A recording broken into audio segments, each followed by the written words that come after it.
Jadi contohnya kayak gini, kalau gue ibaratkan, misalnya lu ditusuk nih, terus sakit kan? Terus kalau lu membalas dendam, misalnya balas dendam, lu tusuk gue lagi kan? Mau tusuk balik. Lukanya itu sembuh nggak?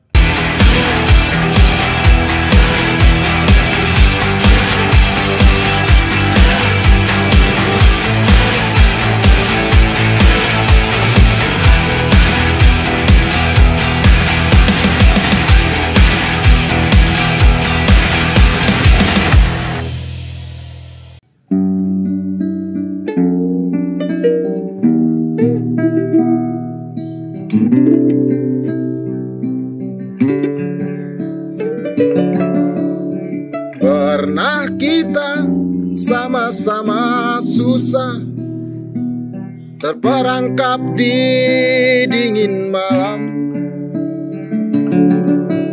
terjerumus dalam lubang jalanan, digilas kaki sang waktu yang sombong. Sahabat, masih ingatkah? Aduh. Enak banget lagu ini dah. Oke, ketemu lagi teman-teman Spikalak. Assalamualaikum warahmatullahi wabarakatuh. Waalaikumsalam. Selamat hari gini menjelang hari gitu bersama Kang Gin dan Sambadi. Berat banget lagu ini. Berat, lu masih pakai sarungan aja kayak belum sembuh-sembuh. Nyaman. Ya, kaum sarungan ya. Sarung itu kadang-kadang katanya adem gitu. Adem di bawah, adem di bawahnya lagi adem. Iya, yang paling mudah gampang lah kalau mau ada apa-apa. Ya. Jadi gimana nih? Gimana? Oke. Tadi itu lagu yang sampai sekarang nggak tahu judulnya apa gitu. Karena lagunya sendiri belum ada judulnya. Bingung juga kan. Belum ada ya. Judulnya belum Tanya sama Om Iwan lah. Tanya sama Om Iwan gitu. Jadi kalau lagu ini tuh gua ini dulu, ya benar. Kalau menurut gua menggambarkan kayak gua kehilangan seseorang.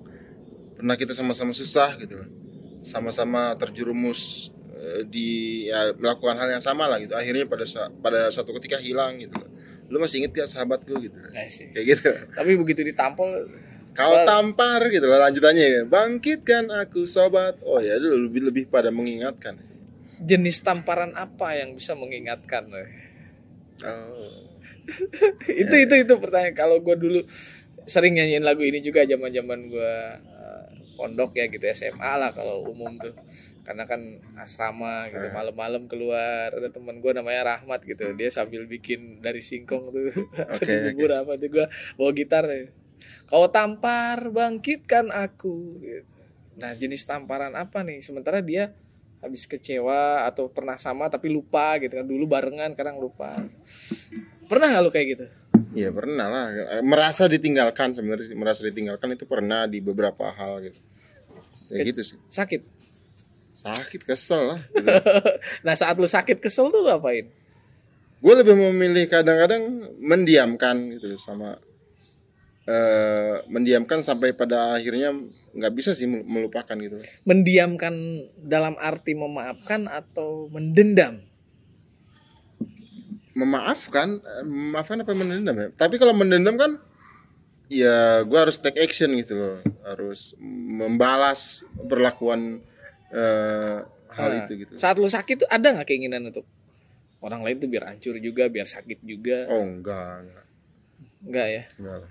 Jadi apa namanya, dalam psikologi itu yang gue tahu ya, gimana sih harusnya kalau saat kita sakit, disakiti orang lain, dikecewakan orang lain gitu, baiknya itu memaafkan atau membalas gitu, atau mendendam lah, balas dendam lah gitu.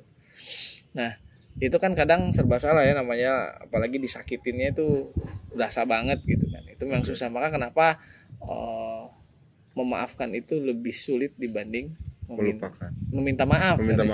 Itu kata ada sebuah ungkapan seperti itu, karena memang proses memaafkan itu berat tapi sehat. Iya. Sehat itu secara apa? Pribadi senang hati. Ya, sehat itu senang hati ya. Nah, jadi contohnya kayak gini, kalau gue ibaratkan, misalnya lu ditusuk nih, ditusuk sama orang, sama gue ditusuk, sakit kan? Yes. sakit, luka. Nah, terus kalau lu membalas dendam, misalnya balas dendam, lu tusuk gua lagi kan? Mau tusuk balik? Lukanya itu sembuh nggak? Enggak.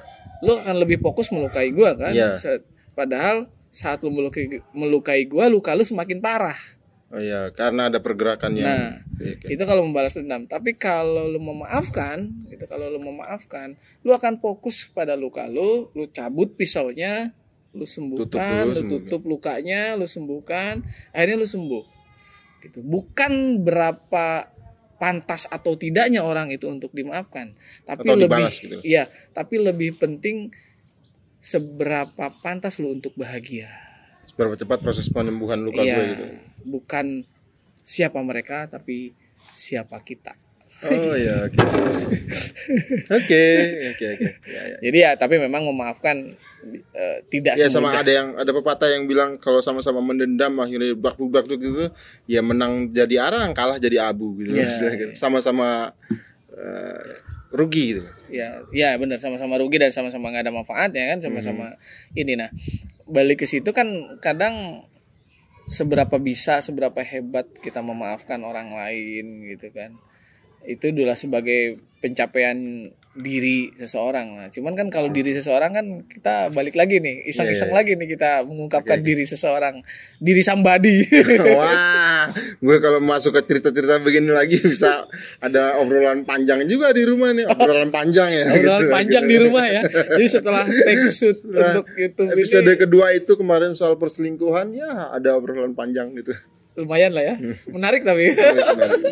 Selingkuh itu settingan apa selingan ya? Itu di episode 2 kita ya. Iya betul. Menarik ya. Nah, kalau ini gini, si ini enggak sampai sebongkar itu, tapi lebih ke kan tadi nyambung ya, bukan nyambung ke apa namanya? Bagaimana kita memaafkan. Terus itu kadang balik lagi ke kitanya sendiri.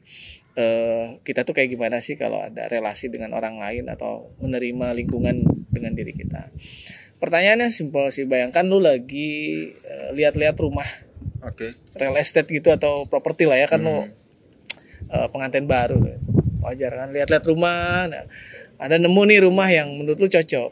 Nah, kira-kira bagian rumah mana yang akan lu lihat lebih banyak gitu sebelum lu memutuskan untuk membeli rumah itu. Oke. Misalnya lu lihat apakah itu A, bagian kamar mandi, Bagian dari rumah itu ya. ya bagian yang akan lu lihat lebih lama Aha. untuk lu bisa memutuskan gue mau beli itu rumah. Yes. Apakah itu bagian kamar mandi atau bagian kamar tidur atau C dapur atau D itu teras ya. Belakang rumah nggak ada. Nggak ada. Gitu. Gue kalau kayak ingat di kampung tuh di belakang rumah tuh adalah tempat yang sangat nyaman itu. Adanya teras ini sama ini. Gue pilih teras lah. Teras lah ya. Berarti lu memilih teras ya. Oke. Ingat ya. Teras. Kalau teman-teman mau ada jawaban A, B, C tadi ya tinggal komen aja, nanti kita bisa mungkin di itu bisa dibales lah nanti. Dibales, ya. Apa maknanya gitu. Oke, next ya. Oke. Nah, lagi lo mau lihat-lihat teras, tiba-tiba ada pot jatuh dari balkon. Pot tanaman. Ya, pot. Terus pot. Nah, ketika lu lihat, pilih nih di bayangan ideal lo yang terlintas itu apa? Apakah bayangan pot itu satu, pertama pot dan tanamannya tidak rusak, utuh. B, potnya rusak, tanamannya tidak. C, potnya rusak, tanamannya rusak, hancur. Atau D, pot itu sama tanaman itu, pot itu nggak tahu hilang kemana, entah kemana lah, nggak kelihatan lah, nggak ada lah. B, gue pilih potnya rusak, tanamannya utuh. Potnya rusak, tanamannya utuh. Oke. Jadi gini. Nah, the meaning is apa ya, nih? ya the meaning is jadi gini. Lu melihat tadi, jadi rumah itu dalam psikologi itu katanya adalah bagaimana kita memandang diri kita atau fisik kita lah ya, secara untuk perhatian-perhatian yang kita butuhkan dalam diri kita gitu. Mana yang lebih utama. Nah, ketika lu memilih bagian teras itu kan kalau di rumah itu sebagai tempat yang kayak gini nih, teras nih.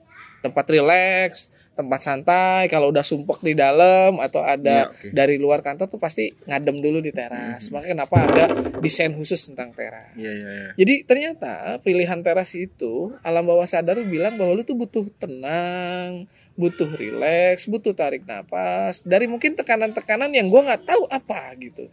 Nah, tekanan-tekanan hidup dan kehidupan itu kan kita nggak pernah tahu gitu. Nah, jadi mulailah kayaknya gue tertekan mulu nih di setiap episode nih gitu. Nah, ini akan nyambung kenapa lu ternyata tertekan terus karena di karakter yang selanjutnya tentang pot itu kebuka.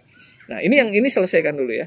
Jadi ternyata lu butuh perbaikan diri yang terbaik itu adalah dengan membuang beban pikiran. Ya. Awal yang terbaik untuk melakukan perbaikan diri adalah membuang beban-beban pikiran Anda. Nah, terus bagaimana kalau misalnya relasi lu dengan orang? Nah, tadi pengibaratannya adalah pot itu tadi. Iya. Pilihan bahwa potnya rusak tapi tanamannya enggak, itu menggambarkan bahwa diri lu tuh selalu tampak senang, tampak ceria sama orang, tetapi dalamnya itu tidak terungkap. Pot mana yang akan sanggup menahan terus tumpukan-tumpukan perasaan itu? Makin lama pot itu pecah, bro. Oke. Maka kenapa ya gue kayaknya tertekan dulu, stres mulu. Nah, karena bertahun-tahun tidak terungkap. Di psikolog inilah yang memang sesi konten kita dibuat untuk terapi. Oke. Ini samanya terapi gue nih. Yang dibilang dilihat orang oke aja tapi apa tadi bilang ternyata dilihat orang kok gak ada masalah tapi ternyata lu ada beban yang sangat diendapin semakin lama semakin besar endapan itu, maka pot manakah yang sanggup untuk menahan itu? Perang akhirnya gitu. Perang ya, bukan perang. Oke, perang. Nah, itu mungkin itu ya, tapi kalau balik ke tadi lagu tadi ya, pertemanan, persahabatan, ya memang apa ya, saling mengingatkan lah kalau salah. Tapi kalau untuk saling mendendam, lelah meh. Kayak kita pernah bahas di episode kapan gitu, yang anak kecil, anak murid sama gurunya suruh bawa kentang gitu. Iya, oke. Bawa kentang di tasnya gitu. Sehari 2 hari sampai akhirnya busuk kentang itu, kan harus sampai 2 minggu busuk-busuk, bau nggak kuat. Seperti itulah gambaran orang yang terus membawa-bawa dendam pada orang. Jadi lebih baik saling memaafkan lah. Oke. Kalah jadi arang, menang jadi arang, kalah jadi abu. Ya Allah. Aduh, lagu lagi lah.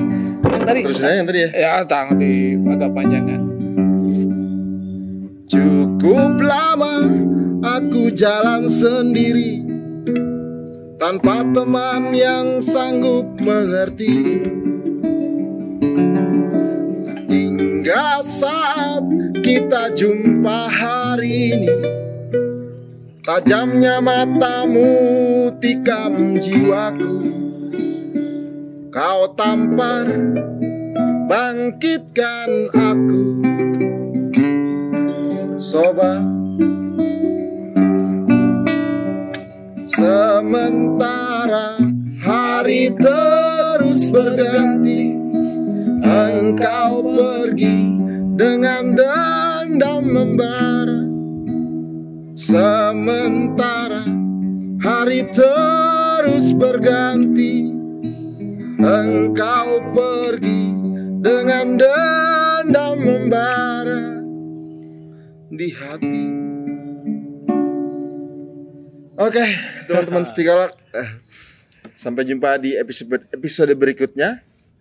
Assalamualaikum warahmatullahi wabarakatuh. Pantengin terus channel ini, subscribe dan komen, juga tolong di-share untuk teman-teman yang lainnya. Assalamualaikum warahmatullahi wabarakatuh. Ciao. Salam sehat selalu. jiwa.